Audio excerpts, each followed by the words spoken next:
Вітаю, шановне господарство, з вами Ярослав Стешик. У эфіры «Аб'ектыў». Яшчэ ў жніўні мы далі магчымасць выказацца пацярпелым ад міліцэйскага садызму і паказалі наступствы катаванняў затрыманых людзей, якія не ўяўлялі ніякай пагрозы. Сёння з'явіліся новыя здымкі з самога працэсу катаванняў, зробленыя міліцыянтамі. І гэта галоўная тэма выпуску.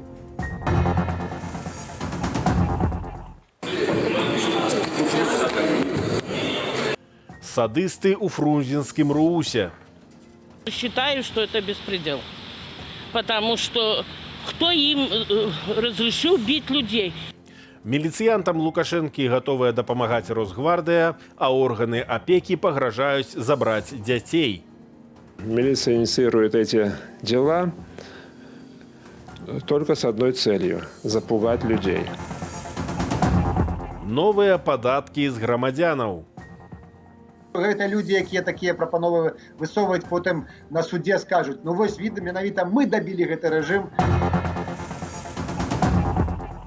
Новае шакавальнае відэа з катаваннямі і здзекамі міліцыянтаў у дачыненні затрыманых апублікавала ініцыятыва «Байпол». Гэтае службовае відэа запісалі 12 жніўня ў фрунзенскім РУУсе Менску. Там добра бачна, як людзей, што не могуць нічога зрабіць, жорстка збіваюць, абражаюць і прымушаюць рабіць паскудныя рэчы, каб задушыць маральна.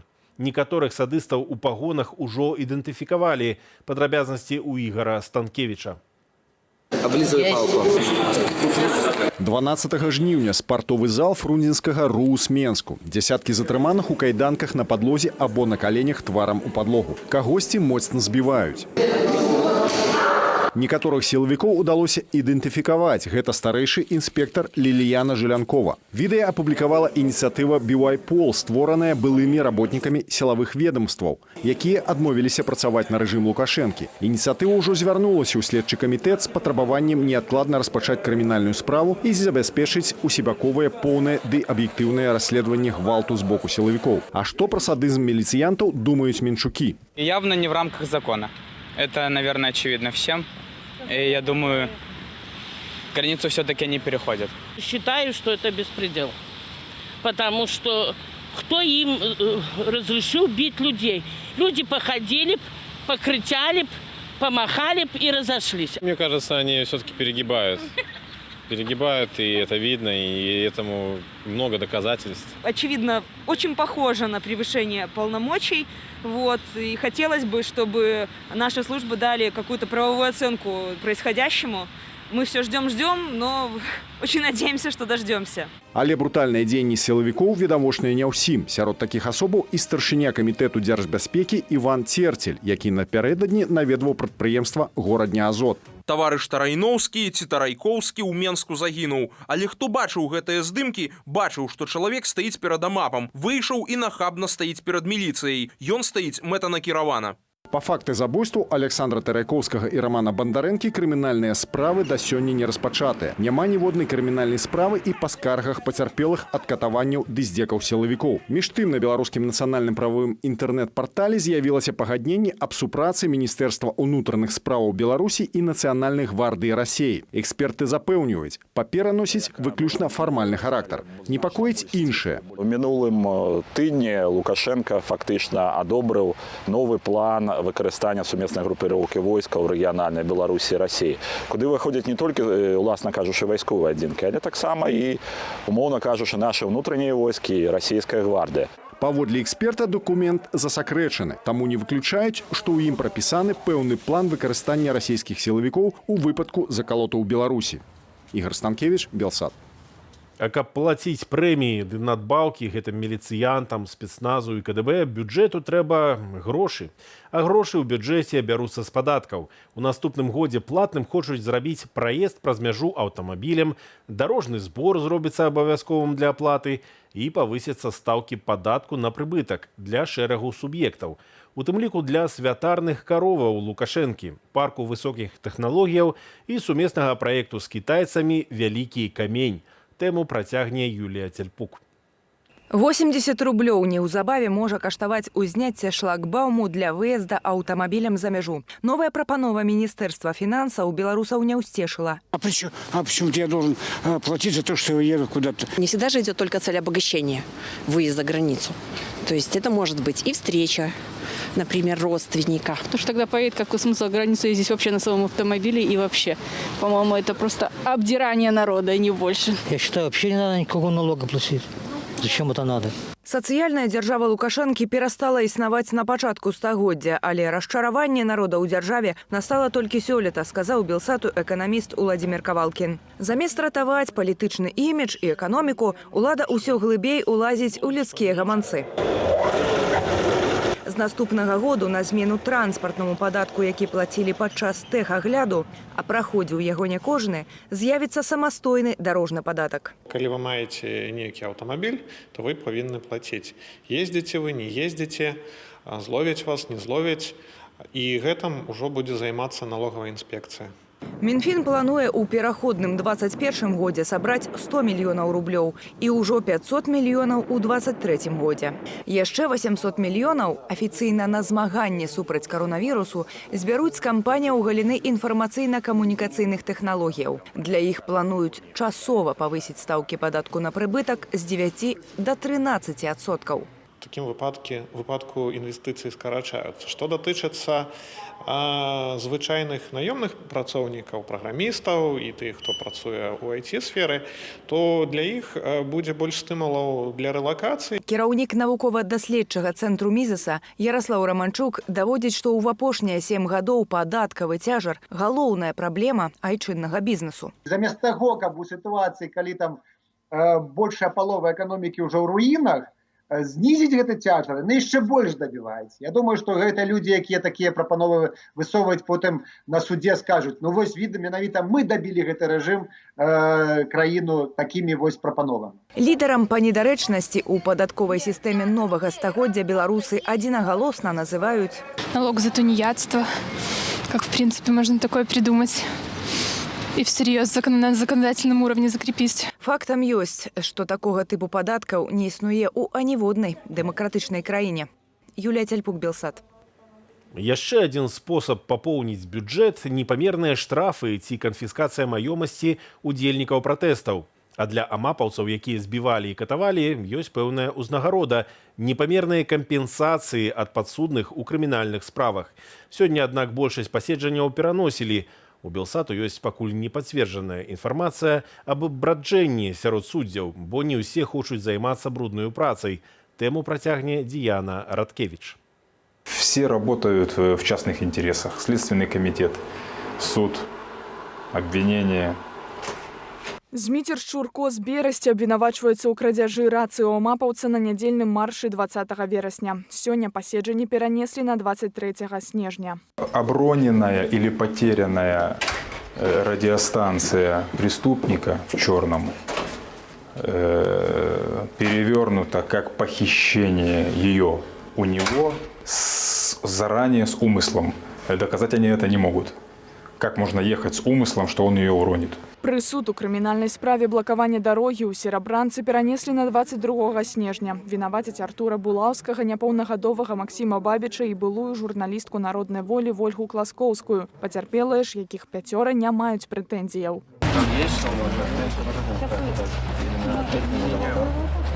Справа, конечно, весь прысуд несправедливый, потому что никаких доказов няма, на мой погляд. Ну, так ёсць. Вось, и такие великие термины. З-за паведамлення ў тэлеграм-чаце з Дмітра Кулакова з Віцебску вінавацяць у абразе і пагрозе гвалтам міліцыянту. Ну вот, мой муж написал в телеграме майору обращение к майору Потоцкому. Ну раз так, официально предупреждаю майора Потоцкого, жди прикорительник люстрации, ибо самосуд будет для тебя значит конец. Прокурор просіў 6 гадоў пазбаўлення волі, але мужчына атрымаў 3,5 абмежавання. У яго 2 дзяцей, 3 і 9 гадоў. Он отзывчивый человек, он добрый по своей натуре. Вот на данный момент, он сейчас сидел в СИЗО, он написал мне в письме, чтобы я помогла еще одному человеку. У них там тоже страшная ситуация. За абразлівы каментар у бок міліцыянта таксама ў тэлеграм-чаце распачалі крымінальную справу супраць 21-гадовай мянчанкі. До этого репрессивного года вы посмотрите, что оправдательных приговоров очень низкий процент. Я бы даже сказал, меньше процента. Да, ну, по данным репрессивным статьям, я думаю, что оправдательных приговоров просто априори быть не может, потому что так работает режим. На панядзелак перанеслі адміністратыўную справу Марыі Амасовіч. Дзяўчыну затрымалі 6 снежня, калі яна шпацыравала з бела-чырвонымі паветранымі шарыкамі па Віцебску. Сотрудники милиции хотели обвинить меня в том, что я пикетировала с этими шариками. Но толком они ничего не могли доказать. Тыя, дзякуючы каму вы штодзённа можете назіраць за судамі, таксама пад ціскам рэпрэсіяў. Сёння ў нашага калегі з метра Лупача мусіў адбыцца суд па адміністрацыйнай справе за нібы незаконны распаўсюд прадукцыі СМІ, але яго перанеслі на 23 снежня, бо не хапіла суддзяў. Нагул это ў мяне ўжо 7-я справа ў гэтым годзе менавіта па гэтым артыкуле.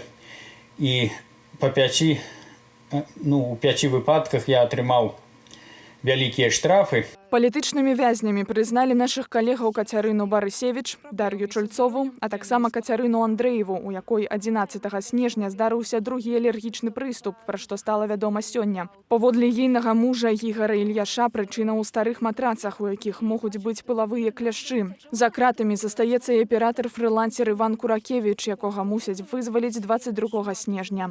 Діяна Радкевіч, Белсад. Працягваем выданне «Аб'ектыву». У палітычных рэпрэсіях удзельнічаюць не толькі спецслужбы і міліцыя, але і звычайныя чыноўніцы з педагагічнай адукацыяй, працаўніцы органаў апекі. У Магілёве месяц кашмарылі праверкамі сям'ю Захаравых, але ў выніку так нічога і не знайшлі. Як гэта адбываецца, распавядзе Вольга Васильева. Да жыхаркі Магілёва Вольгі Захаравай прыйшла школьная камісія. Яна спраўджвала ўмовы пражывання 11-гадовай Кіры, дачкі Вольгі. Камісія цікавілася, на чым спіць дачка, якое ў яе адзенне і чым яна харчуецца. Я характером, конечно, очень сильная. Но для моей семьи, для моего мужа, для моего ребенка это был, естественно, стресс. То есть мой ребенок очень переживал после комиссии и постоянно мне задавал вопросы о том, мама, как ко мне будет относиться в школе. Праз месяц экспертыз Савет прафілактыкі быў вымушаны прызнаць, што прыкметаў сацыяльна небяспечнага становішча Захаравых няма. Падставаю для шэрагу неабгрунтаваных правяранняў сталася ейная актыўная грамадзянская пазіцыя, кажа Вольга. Реальных причин не было. Я думаю, это политическое мотивирование. На данный момент уже составлено 5 протоколов по статье 23-34. Вот. Но вот на сегодняшний момент меня уже вызывали несколько раз в суд, вызывали Следственный комитет, прокуратуру. И я думаю, что на этом еще не закончится. Паводле Захаравай документ з просьбой учыніць адносна яе правярання у раённы аддзел адукацыі прыйшоў з Ленинскага раусу Магілёва. Руководство милиции вспомнило о советских временах. Решило использовать опыт Советского Союза, когда по любому поводу посылались на работу в органы опеки бумажкой, что якобы. А насамрэч у пастанове Савету міністраў нумар 22 з 2019 года пералічаныя ўсе крытэрыі паказнікі сацыяльна небяспечнага становішча. І сярод іх няма адміністратыўнага артыкулу 23-34. Как я говорю, что сильные мира сего нашли слабое место. То есть они не могли другим надавить, они решили, что нужно давить через ребенка. Что я вовлекаю ребенка в противоправную деятельность. То есть даже приводили пример, что то самое, что взять ребенка на кражу. Бацьку 6-гадовай Жені Сергея Лапутіна спачатку выклікалі на камісію ў справах непаўналетніх, а пасля папрасілі падпісаць пракурорскае папярэджанне. Прычынай сталася з'яўленне Сергея на пратэсце разам з дачкою. То есть он спросил: папа, это праздник города? Я говорю, ну да, скорее, когда-нибудь это будет праздником города у нас. Очевидно, что милиция инициирует эти дела только с одной целью – запугать людей. Паводле праваабаронцаў, актыўная грамадзянская пазіцыя бацькоў не можа быць падставою для ціску на іхных дзяцей. У усялякім разе беларускае заканадаўства гэтага пакуль што не прадугледжвае. Вольга Васильева, Белсад. Трэці галоўны рэдактар за паўгода, звальненне вядучых журналістаў, Працягваецца ціск на самую вядомую спартовую газету Беларусі «Прэсбол» з боку Беларускай федэрацыі футболу. Каб спыніць прававы гвалт, газета пастанавіла звярнуцца ў спартовыя саюзы і федэрацыі УЕФА і ФІФА, каб там ацанілі дзеянні чыноўнікаў, верных Александру Лукашенку. Сейчас у газеты, очевидно, трудные времена. Я не работал в 90-е, но я думаю, сейчас можно сопоставить с тем периодом, когда газета на несколько месяцев прекратила существование. Вот. Но, как мы помним, тогда ситуация разрешилась удачно. Повторюсь, есть, скажем так, небольшая надежда, что такой сценарий повторится и сейчас. Ужо 7 гадоў Беларуская федэрацыя футболу уваходзіць у склад заснавальнікаў газеты. Апошнія паўгода яна моцна ўплывае на рэдакцыйную палітыку выдання, хаця гэта наўпрост супярэчыць статуту. Гэтак апошнім галоўным рэдактарам прызначылі былога працаўніка дзяржаўнага тэлеканалу ОНТ Сергея Лісічкіна. Лісічкін кажа, што супраць ягонага ўласнага жадання. Што ж, спадарства, ў гэтыя цяжкія часы, пакуль ёсць магчымасць дапамагчы тым, каму яшчэ цяжэй. У вёсцы Александраўка на Шчучыншчыне прытулак для бяздомных цяпер у складаных умовах. З ежы толькі адзін мех бульбы на 4. Установу заснаваў Алексей Шчадроў. Ён ратуе людзей, якія трапілі літаральна на сметнікі, ды на самае дно жыцця. Алена Дубовік працягне.